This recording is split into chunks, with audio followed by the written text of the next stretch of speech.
Hello everyone, স্বাগতম জনাইছোঁ জোনমণি লাইফষ্টাইলৰ অন্য এটা ভিডিঅ'লৈ। আজি আমি ওলাইছোঁ গুৱাহাটী তাৰকাগৃহ চাবলৈ। 1994 চনৰ 15 আগষ্টতে স্থাপন হোৱা তাৰকাগৃহটো বৰ্তমান কেনে আছে তাকে অলপ জানোঁহি। লগতে আপোনালোকক দেখাওঁ। আপোনালোকে ভিডিঅ'টো স্কিপ নকৰাকৈ চাই গৈ থাকিব। তেন্তে এয়া কাকতিৰ লগত দুজনী ওলাই দিছোঁ আৰু এতিয়া যাওঁ। এতিয়া গণেশগুৰিৰ পৰা চিটি বাছত উঠিলোঁ। এতিয়া একদম তাৰকাগৃহত লগ পাই আছোঁ, ব'লক।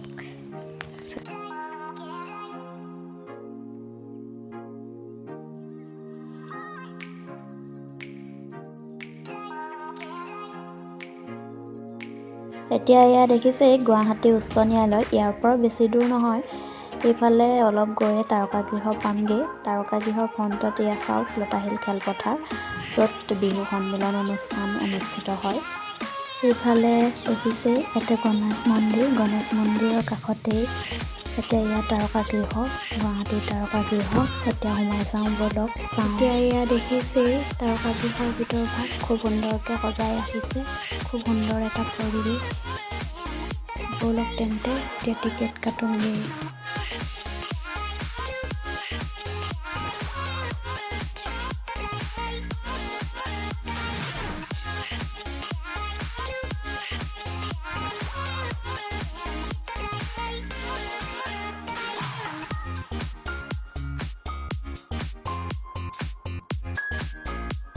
এয়া টিকেট কাউণ্টাৰ পালোহি। এজন মানুহৰ টিকেটৰ মূল্য 50 টকা। এতিয়া টিকেট কাটি হ'ল, ব'লক ভিতৰলৈ যাওঁ। এতিয়া এয়া তাৰকাগৃহৰ ভিতৰত ধুনীয়াকৈ বহি লৈছোঁ। এতিয়া আৰম্ভ হ'ব আৰু এয়া চাওক তাৰকাগৃহৰ ভিতৰত চাওঁ। অগণন তৰাৰে ভৰা এখন বিশাল তাৰকাৰাজ্যৰ ক্ষুদ্ৰ এটি অংশ মাত্ৰ। এই বিশাল তাৰকাৰাজ্যখনেই হ'ল আমাৰ হাতীপতি তাৰকাৰাজ্য বা মিল্কি ৱে গেলাক্সি।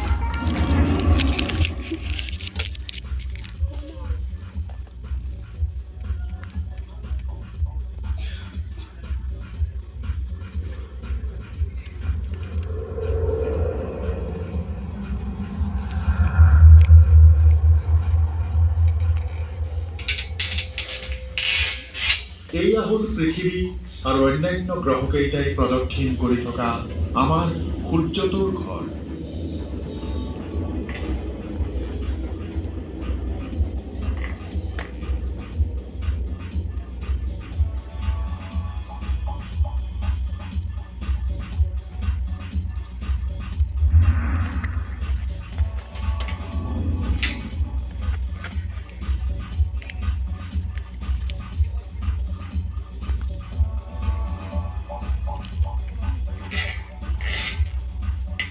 মানুহে এতিয়াহে মাথো বুজি উঠিছে যে আমাৰ বিশ্ব ব্ৰহ্মাণ্ডখন হাতীপতি তাৰকাৰাজ্যৰ সিপাৰেও বহু দূৰলৈ প্ৰসাৰিত।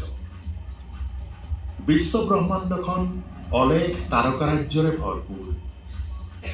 আকৰ্ষণীয় ক্ষীণ সৰ্পিল আকাৰৰ, উজ্জ্বল উপবৃত্তাকাৰ, আকাৰবিহীন বিস্তৃত তাৰকাৰাজ্যবোৰ।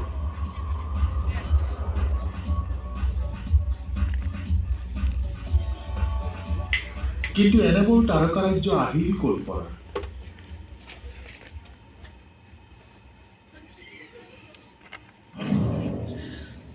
মতবাদ অনুসৰি আজিৰ পৰা 13.7 বিলিয়ন বছৰৰ আগতে বিশ্ব ব্ৰহ্মাণ্ডই সৃষ্টিৰ পাতনি মেলিছিল। এটা প্ৰচণ্ড বিস্ফোৰণ আছিল ইয়াৰ আৰম্ভণি, মহানাদ, দ্য বিগ বেং। মহানাদৰ পাছতেই সম্ভৱতঃ গেছ আৰু মহাজাগতিক ধূলিকণাৰ ডাৱৰবোৰ সংকুচিত হৈ সৃষ্টি কৰিবলৈ লৈছিল তাৰকাৰাজ্যবোৰৰ। তাৰকাৰাজ্যবোৰৰ মাজত হোৱা সংঘৰ্ষ আৰু আন্তঃক্ৰিয়াই তাৰকাৰাজ্যবোৰৰ গঠন প্ৰক্ৰিয়াত গুৰুত্বপূৰ্ণ ভূমিকা লৈছিল। আমি উভতি যাওঁ সেই সময়লৈ, যেতিয়া কেৱল জন্ম হ'বলৈ ধৰিছিল তাৰকাৰাজ্যবোৰৰ, জ্যোতিৰ্বিজ্ঞানীসকলে সন্ধান কৰিছে অনেক নতুন নতুন নক্ষত্ৰই একগোট হৈ জন্ম দিয়া এনে তাৰকাৰাজ্যবোৰৰ। ইয়াৰ পাছৰ কিছু পৰিণত বিশ্ব ব্ৰহ্মাণ্ডখনৰ নিৰীক্ষণে দিলে এনেবোৰ তথ্য।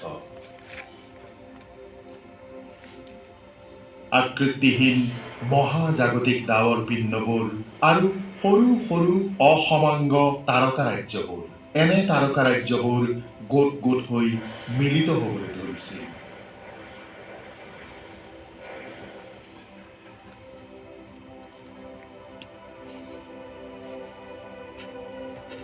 কণ কণ তাৰকাৰাজ্য আৰু অৱশিষ্ট গেছবোৰ মিলিত হৈ গঠন হৈছিল আমাৰ হাতীপতি তাৰকাৰাজ্যখন।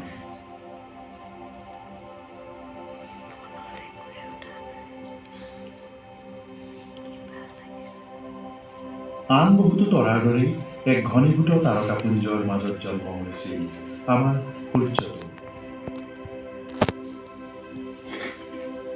তৰাৰ দেশলৈ আমি যাওঁচোন আহক।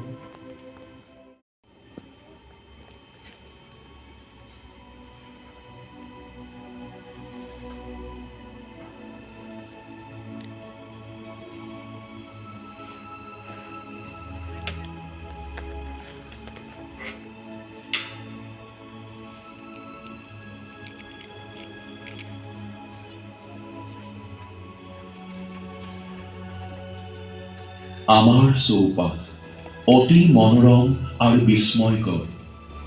ভিন্নতাৰ নিসৰ্গ দৃশ্যৰে পৰিপূৰ্ণ আমাৰ ঘৰুৱা গ্ৰহটোৰ পৰা মহাকাশৰ বিশাল গভীৰতালৈ এয়া আমি ভুমুকি মাৰিবলৈ লৈছোঁ।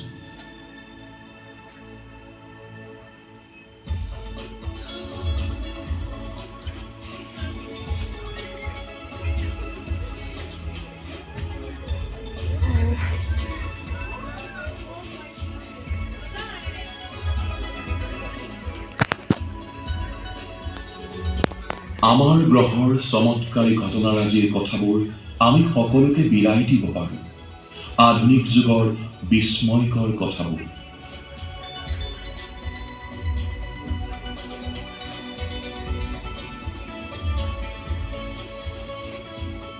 মহাকাশত আমি বসবাস কৰা ঠাইখনেও একোটা হালধীয়া নক্ষত্ৰৰ গতিতেই গতি কৰি আছে। হাতীপতি তাৰকাৰাজ্যৰ প্ৰায় 20,000 কোটি নক্ষত্ৰৰ মাজৰ ইও এটা নক্ষত্ৰ মাথো।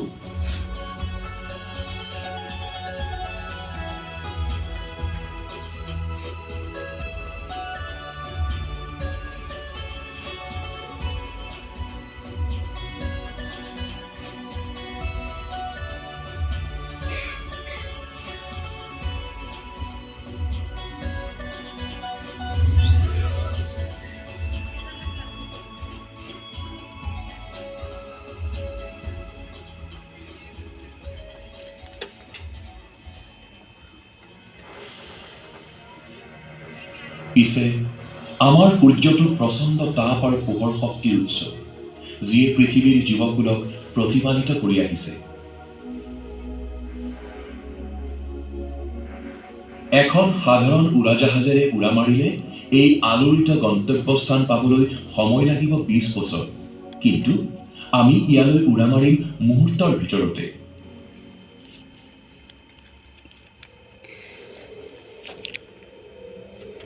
আমাৰ সূৰ্যটো কল্পনাতীতভাৱে বিশাল। সূৰ্যৰ ব্যাস 1.4 নিযুত কিলোমিটাৰ আৰু ইয়াৰ ভৰ পৃথিৱীতকৈ 330,000 গুণ বেছি। এয়া সূৰ্যৰ অন্তঃভাগ। 15 নিযুত ডিগ্ৰী চেলছিয়াছ উষ্ণতাত হাইড্ৰজেনবোৰৰ সংকলন ঘটি সৃষ্টি হ'ব ধৰিছে হিলিয়ামবোৰ, আৰু বহিৰ্ভাগলৈ নিৰ্গত হৈছে বৃহৎ পৰিমাণৰ শক্তি।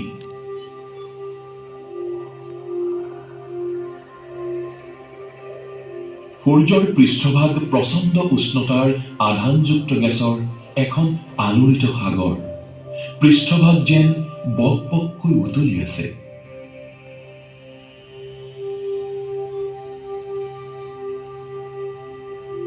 ইয়াৰ কোনো কোনো অংশত দেখিবলৈ পোৱা কৃষ্ণকায় অঞ্চলবোৰেই হৈছে সৌৰ কলংক। ইয়াৰ পৰা হঠাতে উদ্গীৰণ হোৱা জুই শিখাবোৰৰ সৈতে মাৰাত্মক অতিবেগুনীয়া ৰশ্মিবোৰ আৰু কৰণেল মাছ ইজেকশ্যন প্ৰক্ৰিয়াত নিৰ্গত পদাৰ্থ কণিকাৰ তীব্ৰবেগী সোঁতবোৰ বহিৰ্মুখী বিস্ফোৰণত বিয়পি পৰে সৌৰজগতৰ মাজেৰে। আমাৰ সূৰ্যটো এক প্ৰচণ্ড আলোড়িত ঠাই।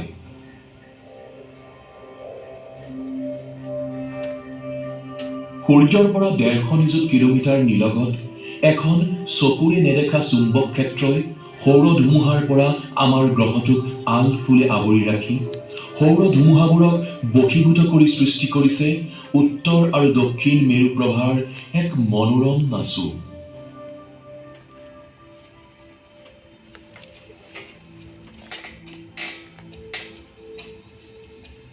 ৰুছ দেশৰ মহাকাশ বিজ্ঞানৰ বাটকটীয়া চিউলস্কিয়ে কৈছিল, মানৱ সভ্যতাৰ বাবে পৃথিৱীখন কেঁচুৱাৰ জোলনাখনৰ দৰে, কিন্তু ইয়াত কোনেও সদায় শুই নাথাকে।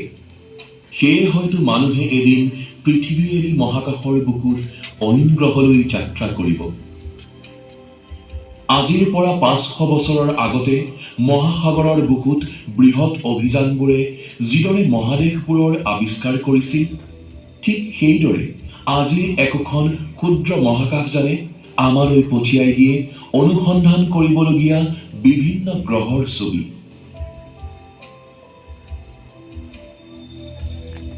এইবোৰৰ ভিতৰত আমাৰ নিচেই ওচৰতে আছে চন্দ্ৰটো। ই ৩,৮৪,০০০ কিলোমিটাৰ নিলগত অৱস্থিত। পৃথিৱীৰ মাত্ৰ ১/৪ এই চন্দ্ৰটো পিছে শুকান, বায়ুশূন্য আৰু জীৱবিহীন।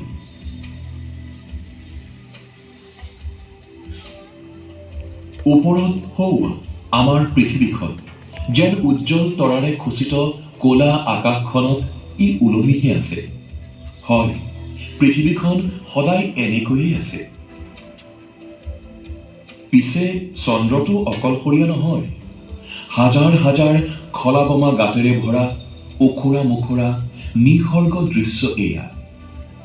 ইয়াৰ কিছুমান পৰ্বত শিখৰ ৫,০০০ মিটাৰৰ অধিক ওপৰলৈ উঠা। অৱশ্যে কোনো কোনো ঠাইত আমি দেখিছোঁ বৃহৎ সমতল ভূমি, য'ত চন্দ্ৰৰ গৰ্ভৰ পৰা ওলাই অহা গলিত লাভাই দ ঠাইবোৰ বুঢ়াই পেলাইছে আৰু অৱশেষত লাভাবোৰ গোট মাৰিছে।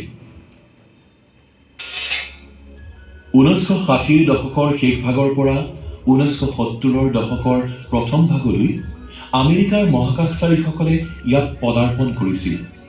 তেওঁলোকৰ বৈজ্ঞানিক যন্ত্ৰপাতি, লুনাৰ ৰোভাৰ আৰু পদচিহ্নবোৰেই সাক্ষী হৈ ৰৈছে তেওঁলোকৰ ভ্ৰমণৰ, আৰু এনেদৰেই সাক্ষী হৈ ৰ'ব যুগ যুগ ধৰি।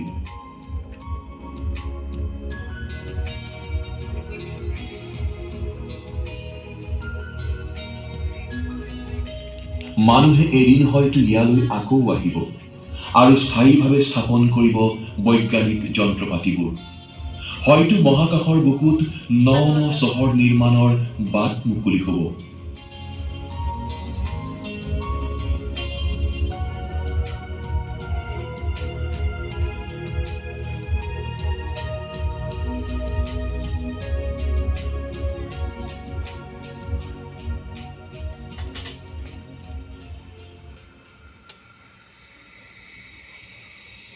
চন্দ্ৰটোতকৈ মাথো অলপহে ডাঙৰ কণমানি বুধ গ্ৰহই আঁকোৱালি লয় প্ৰচণ্ড সৌৰ বিকিৰণ।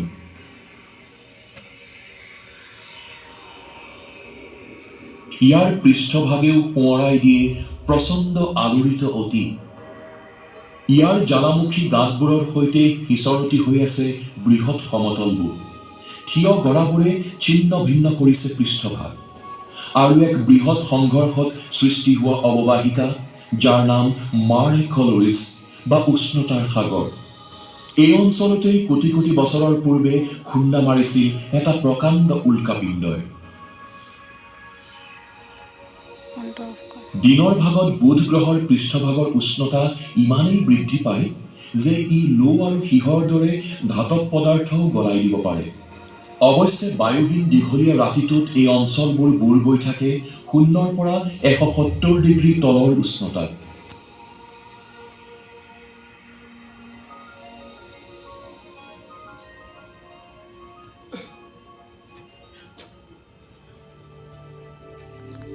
সৌৱা উজ্জ্বলকৈ জিলিকি আছে শুক্ৰ গ্ৰহটো। আল ফুলে সোমাই আছে ৰূপোৱালী ডাৱৰৰ মাজত। গ্ৰীক আৰু ৰোমানসকলৰ ৰূপকথাত ই প্ৰেমৰ দেৱতা। দেখিবলৈ অতি মনোমোহা যদিও শুক্ৰ গ্ৰহৰ ৰূপোৱালী ডাৱৰবোৰ প্ৰকৃততে ঘন কাৰ্বন ডাই অক্সাইড গেছেৰে ভৰা আৰু ইয়াৰ সৈতে মিহলি হৈ আছে ছালফিউৰিক এচিডৰ সৰু সৰু টোপাল। ফলত সৃষ্টি হয় নিয়ন্ত্ৰণহীন সেউজগৃহ প্ৰভাৱ, যিয়ে সূৰ্যৰ তাপ শক্তি এনেদৰে ধৰি ৰাখে যে বিষুৱৰ পৰা মেৰু অঞ্চললৈ দিনে নিশাই গ্ৰহটোৰ পৃষ্ঠভাগৰ উষ্ণতা বৃদ্ধি পায় 460 ডিগ্ৰী চেলছিয়াছলৈ। শুক্ৰৰ প্ৰকৃত দৃশ্যৰাজিৰ প্ৰথম আভাস পোৱা গৈছিল ছোভিয়েট দেশৰ ভেনেৰা নামৰ মহাকাশযানে পঠিওৱা চিত্ৰৰ পৰা। পিছে ই অতি কম সময়ৰ ভিতৰতেই প্ৰচণ্ড তাপ আৰু চাপৰ ফলত ধ্বংসপ্ৰাপ্ত হৈছিল। আমেৰিকাৰ মেজেলন নামৰ মহাকাশযানখনে শুক্ৰ গ্ৰহৰ ডাৱৰৰ মাজেৰে পঠিয়াই দিলে শক্তিশালী ৰেডিঅ' তৰংগ আৰু সংগ্ৰহ কৰিলে ৰহস্যাবৃত গ্ৰহটোৰ পৃষ্ঠভাগৰ মানচিত্ৰ।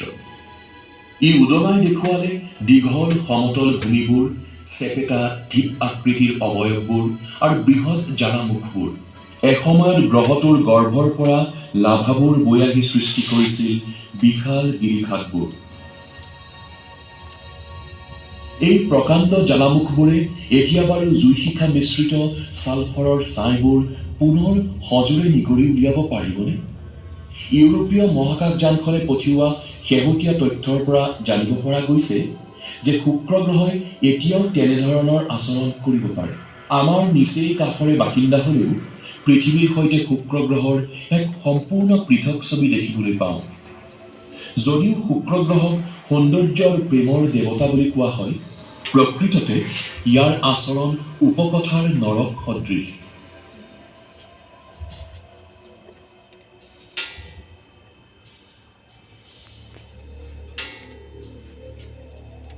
পৃথিৱীৰ সিপাৰে আছে মঙল গ্ৰহটো। ইয়াৰ সৈতে আছে ডিমোছ আৰু ফোবছ নামৰ দুটা আলু সদৃশ কণমানি উপগ্ৰহ। মঙল গ্ৰহটোৰ পৃষ্ঠভাগত আছে গভীৰভাৱে খচিত দাগ আৰু লগতে মেৰু অঞ্চলত ধূসৰ আৱৰণৰ ৰেঙনি। খলাবমা পৃষ্ঠভাগত ধূলিৰ ধুমুহাই সৃষ্টি কৰে ভয়ংকৰ ঘূৰ্ণীবতাহ। সময়ে সময়ে ই উগ্ৰ হৈ উঠে আৰু ইয়াৰ গতিপথবোৰ উৎখাত কৰি আগুৱাই যায়।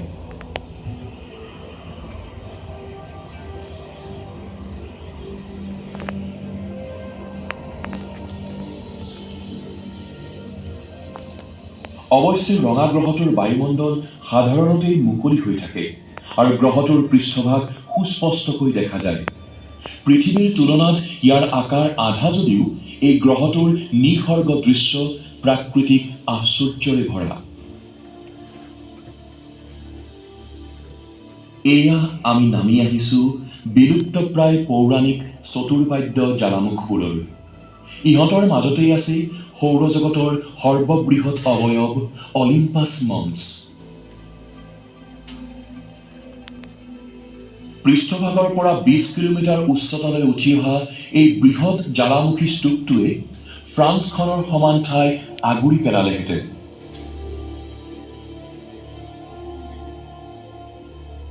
মেৰিনেৰিছ বা মঙল গ্ৰহৰ মেৰিনাৰ উপত্যকা সমানেই মনোমোহা।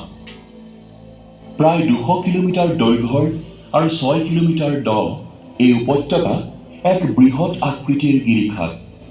ইয়াৰ দৈৰ্ঘ্যই ইউৰোপ মহাদেশক খণ্ডিত কৰিব পাৰিব পৰ্তুগালৰ পৰা মস্কোলৈকে।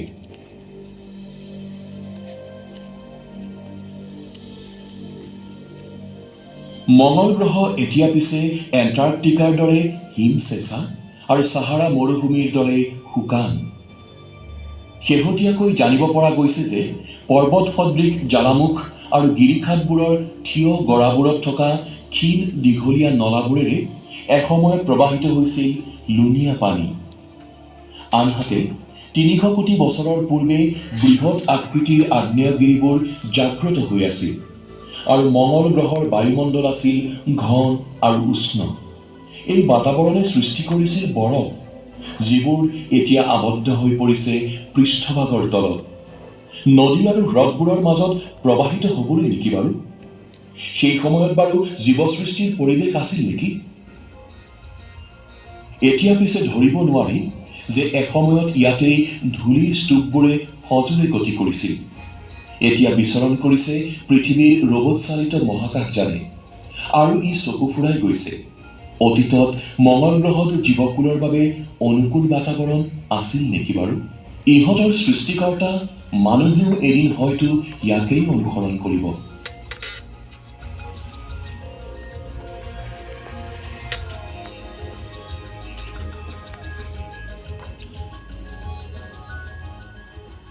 কিন্তু আমি এনেকৈও ভাবিব পাৰোঁ, অতীতত যদি কোনো উল্কাপিণ্ডৰ সংঘৰ্ষৰ ফলত মঙ্গল গ্ৰহৰ জীৱৰ ঘূণ থকা শিলাখণ্ডৰ টুকুৰা উফৰি আহি পৃথিৱীত পৰিছিল।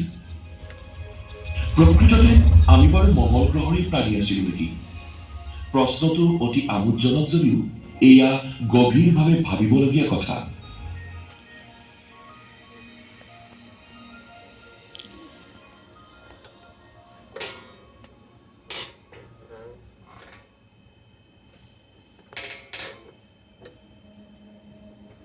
মঙ্গল গ্ৰহ পাৰ হৈ এয়া উল্কাপিণ্ডৰ প্ৰতি সৌৰজগতৰ সৃষ্টিৰ সময়ৰ অৱশিষ্ট শিলাখণ্ডৰ ভগ্নাৱশেষ। ইহঁতক একগোট কৰি এটা গ্ৰহ সৃষ্টি কৰাত ব্যৰ্থ হ'ল মাধ্যাকৰ্ষণ শক্তি। উল্কাপিণ্ডবোৰে পৰিভ্ৰমণ কৰিছে সূৰ্যৰ চাৰিওফালে। মহাজাগতিক উল্কাপিণ্ডবোৰৰ এই পথাৰখনৰ পৰা ওলাই আহি আমি এতিয়া সোমাইছোহি বহিঃগ্ৰহৰ দুৱাৰতলি। বৃহস্পতি ই ইমান ডাঙৰ যে ১৩০০খন পৃথিৱী ইয়াৰ ভিতৰত সোমাই পৰিব। বিশাল গেছীয় ডাৱৰে ইয়াত সৃষ্টি কৰিছে মনোমোহা পতিবোৰ। এমনিয়াৰ বৰফৰ টুকুৰাবোৰে পাক ঘূৰণি খাই খাই সৃষ্টি কৰিছে প্ৰবল ধুমুহাৰ। আৰু অলপ ভিতৰ ভাগত এয়া এমনিয়াৰ প্ৰবল বৃষ্টিপাত। ভয়ানক আৰু তীক্ষ্ণ এই চিকমিক বিজুলীৰ শক্তিয়ে গোটেই পৃথিৱীৰ সমান ডাঙৰ চহৰ এখনো ভস্মীভূত কৰি পেলাব পাৰিব। বগা আৰু ৰঙীন পতিবোৰৰ সীমাৰেখাত ঘণ্টাত ৩৫০ কিলোমিটাৰ বেগেৰে প্ৰবাহিত হৈছে ক্ষীণ ৰেখাৰ সোঁতবোৰ। বৃহস্পতি সৌৰজগতৰ সৰ্ববৃহৎ গ্ৰহ, পিছে ইয়াৰ এদিনৰ দৈৰ্ঘ্য পৃথিৱীৰ ১০ ঘণ্টাতকৈ কম। এনে প্ৰচণ্ড ঘূৰ্ণন গতিৰ বাবেই ইয়াৰ গৰ্ভৰ পৰা গভীৰ খাপবোৰেৰে ওলাই আহে বৃহৎ পৰিমাণৰ তাপ শক্তি আৰু পৃষ্ঠভাগত সৃষ্টি কৰে ধুমুহাৰ বিভিন্ন খেল। এয়া বৃহৎ ৰেড স্পট, এক বিশাল আকৃতিৰ ডাৱৰৰ সমষ্টি, পৃথিৱীতকৈ দুগুণ ডাঙৰ। ই ৪০০ বছৰ ধৰি এনেদৰেই আচৰণ কৰি আহিছে। আমাৰ পৃথিৱীৰ মাত্ৰ এটাই উপগ্ৰহ, কিন্তু বৃহস্পতিৰ আছে ৬০টাতকৈও অধিক উপগ্ৰহ। আমি এতিয়া ভ্ৰমণ কৰিছোঁ আইঅ'ৰ কাষেৰে। আচহুৱা ইয়াৰ পৃষ্ঠভাগ, আইঅ'ৰ ওপৰত চলা অত্যাচাৰৰ এয়া যেন এক সাক্ষী। বৃহস্পতি আৰু ইয়াৰ ওচৰৰ উপগ্ৰহবোৰৰ মাধ্যাকৰ্ষণ শক্তিৰ টনা আজোৰাৰ বলি হ'ল আইঅ'। ফলত আইঅ'ৰ গৰ্ভৰ পৰা নিৰ্গত হ'ল প্ৰচণ্ড তাপ শক্তি আৰু পৃষ্ঠভাগ হৈ পৰিল ওখৰা মোখৰা। গলিত লাভাবোৰ ফাঁটবোৰেৰে ওলাই আহি মহাকাশৰ বুকুলৈ ফুৱাৰাৰ দৰে চিটিকি সৃষ্টি কৰিলে সৌৰজগতৰ বৃহত্তম আগ্নেয়গিৰি। ভিন্ন ৰঙৰ ছালফাৰৰ বৰফবোৰ মহাকাশৰ বুকুত প্ৰায় ৩০০ কিলোমিটাৰ দূৰলৈ উফন্দি উঠে আৰু পুনৰ তললৈ সৰি পৰি একাদিক্ৰমে ছটিয়াই দিয়ে হালধীয়া, ৰঙা, ক'লা আৰু বগা ৰংবোৰ। আইঅ'ত দেখিবলৈ পোৱা যায় অন্তঃগঠনৰ সম্পূৰ্ণ বহিঃ প্ৰকাশ। বৃহস্পতিৰ বহিৰাংশত আছে ইউৰোপা। এই উপগ্ৰহটোৰ পৃষ্ঠভাগ চূৰ্ণ বিচূৰ্ণ বৰফৰ চানেকিৰে ভৰা। পৃষ্ঠভাগৰ তলত আছে এখন বিশাল মহাসাগৰ, সম্ভৱতঃ জৈৱিক অণুৰে ভৰা। অদূৰ ভৱিষ্যতে কোনোবা মহাকাশযানে হয়তো ইয়াত অৱতৰণ কৰিব আৰু ইয়াৰ ভিতৰত থকা বহিঃ জগতৰ সাগৰত সম্ভাৱ্য জীৱজগতৰ সন্ধান চলাব।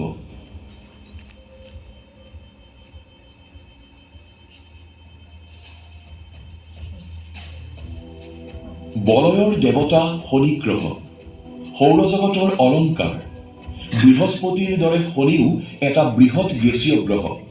ইয়াৰ বায়ুমণ্ডল কেইবা হাজাৰ কিলোমিটাৰ ডাঠ।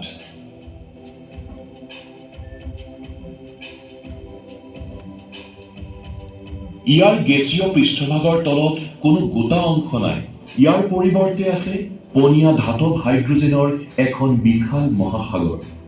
শনি গ্ৰহৰ ডাৱৰবোৰতো সৃষ্টি হয় ধুমুহা। ঠাই বিশেষে কোবাল ধুমুহাৰ এমনীয়া বৃষ্টিপাতৰ আকাৰ হৈ গৈ প্ৰায় আমাৰ এছিয়া মহাদেশখনৰ সমান। কোনো কোনো অঞ্চলত প্ৰতি ৩০ বছৰৰ মূৰত এমনিয়াৰ প্ৰচণ্ড ধুমুহাৰ সৃষ্টি হয় আৰু কেইবা সপ্তাহ ধৰি গোটেই গ্ৰহটো এনে ধুমুহাৰ মাজত সোমাই পৰে। কিন্তু শনি গ্ৰহৰ অলংকৃত আঙঠিবোৰে আমাক আটাইতকৈ বেছি আকৰ্ষিত কৰে। কিছু অংশত ই মাত্ৰ ৩০ মিটাৰ ডাঠ আৰু প্ৰায় ৩ লাখ কিলোমিটাৰ বিস্তৃত। কিন্তু আমি দেখিবলৈ পাওঁ এক ঈষৎ স্বচ্ছ গোটা আঙঠিটোৰ দৰে। প্ৰকৃততে ই গঠিত হৈছে লক্ষ লক্ষ বৰফৰ শিলাখণ্ডৰে। এই শিলাখণ্ডবোৰৰ আকাৰ একোটা নিমখৰ দানাৰ পৰা আৰম্ভ কৰি একোটা ঘৰৰ সমান।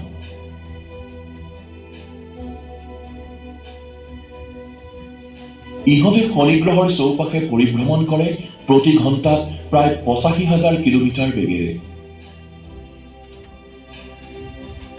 শনি গ্ৰহৰ মাধ্যাকৰ্ষণ শক্তিয়ে কেইবাটাও উপগ্ৰহ আৰু উপগ্ৰহ সদৃশ শিলাখণ্ড নিয়ন্ত্ৰণ কৰে।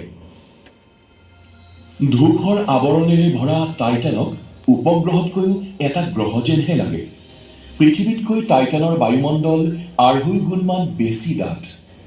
টাইটানৰ বায়ুমণ্ডলৰ তলত আছে দৈত্যকায় বালিৰ স্তূপবোৰ। কেইবাশ কিলোমিটাৰ দূৰত্বলৈ ই সজোৰে গতি কৰে। গোটমৰা বৰফৰ পৰ্বতবোৰ আৰু তৰল ইথেন আৰু মিথেন গেছেৰে ভৰা হ্ৰদবোৰ। পৰ্বত, বালিৰ স্তূপ, নদী আৰু হ্ৰদ ইয়াত সহজেই দৃশ্যমান।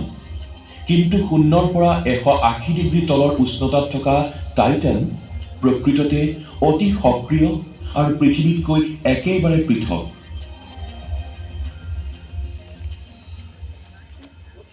ইউৰেনাছ আন এটা গেছীয় দৈত্যকায় গ্ৰহ। সূৰ্যৰ পৰা প্ৰায় ৩০০ কোটি কিলোমিটাৰ নিলগত অৱস্থিত।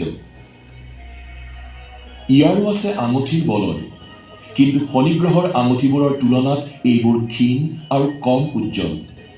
অতীতত ইউৰেনাছে হয়তো মুখামুখি হৈছিল কোনো এক বৃহৎ মহাজাগতিক সংঘৰ্ষৰ।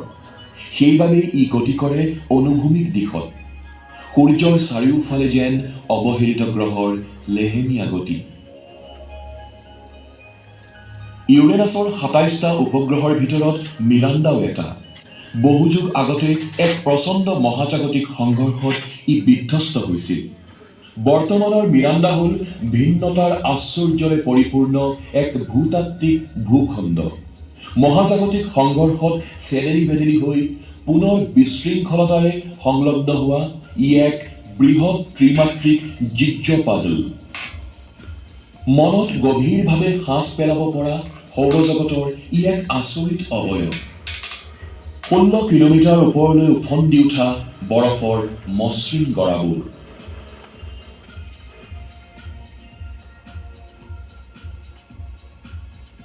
সুদূৰৰ সূৰ্যৰ চকামকা পোহৰৰ মাজত বুৰ গৈ আছে নেপচুন গ্ৰহটো। পাক ঘূৰণি খোৱা ধুমুহাবোৰক সি আঁকোৱালি লৈছে। নিউয়ৰ্কৰ পৰা পেৰিছ চহৰৰ সমান দূৰত্বলৈ প্ৰৱাহিত হৈছে মিথেনৰ প্ৰচণ্ড ধুমুহা, আৰু ইয়ে সৌৰজগতৰ আটাইতকৈ দ্ৰুতবেগী ধুমুহা। নেপচুনৰ বৃহত্তম উপগ্ৰহ ট্ৰাইটনৰো এক বিশেষত্ব আছে। কুণ্ডলী সদৃশ আকৃতিৰ মিথেন গেছৰ এক বৃহৎ আকাৰৰ উষ্ণ প্ৰস্ৰৱণ, আৰু ই বিস্ফোৰিত কণিকাবোৰক প্ৰায় ৮ কিলোমিটাৰ দূৰলৈ আকাশত ছটিয়াই দিয়ে।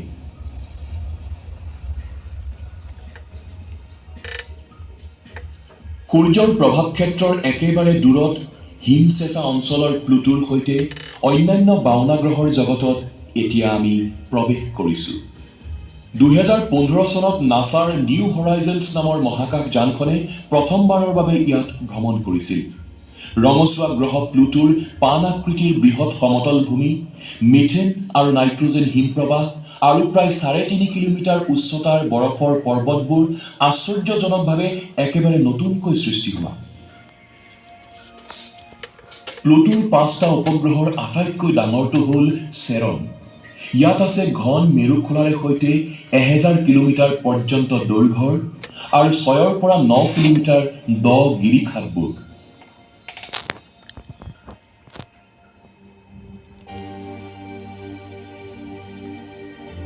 সৌৰজগতৰ এই সকলোবোৰকেই একেলগে আঁকোৱালি লৈছে ওৰ্ট ক্লাউড নামৰ এটা বিশাল গোলকীয় মণ্ডলে।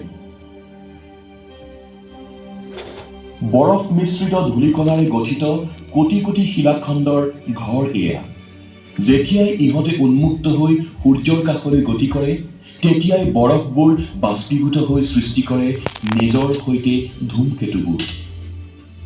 আজিৰ পৰা কোটি কোটি বছৰৰ পূৰ্বে অগণন ধূমকেতুৱে আহি খুন্দা মাৰিছিল পৃথিৱী, আৰু সম্ভৱতঃ ইহঁতে কঢ়িয়াই আনিছিল পানী আৰু জৈৱিক অণুবোৰ। হয়তো ইয়াৰ ফলশ্ৰুতিতেই প্ৰাণ পাইছিল পৃথিৱীৰ জীৱকুল।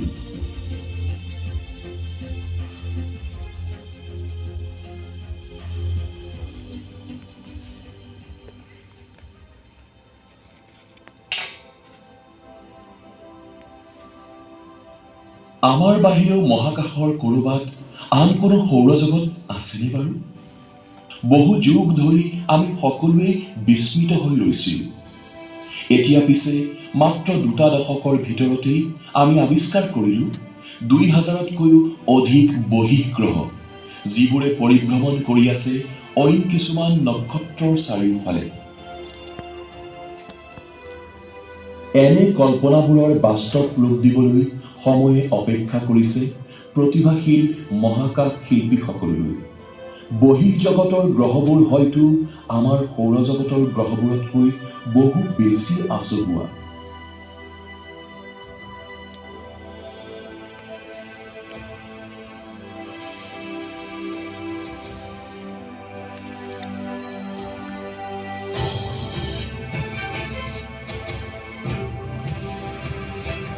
কিন্তু কোনোবা এদিন হয়তো আমি বিচাৰি পাম এনে এক সুন্দৰ পবিত্ৰ স্থান, এটা পৃথিৱী সদৃশ গ্ৰহ, যিটো গ্ৰহই আমাৰ সূৰ্যটোৰ দৰেই কোনোবা এটা নক্ষত্ৰৰ চৌপাশে ঘূৰি আছে, আৰু গ্ৰহটোৰ জীৱকুল আৰু সভ্যতা আমাৰ পৃথিৱীৰ দৰে।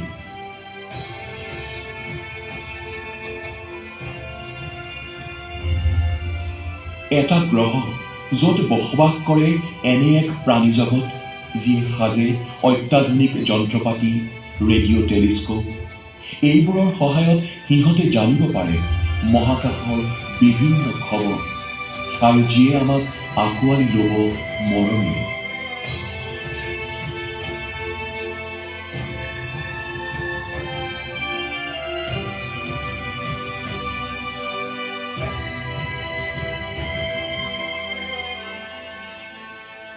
অনুসন্ধিৎসু মনেৰে তাৰকাখচিত আকাশখনলৈ চাই পঠিয়াওকচোন। জানোচা সিহঁতো অকলশৰীয়া।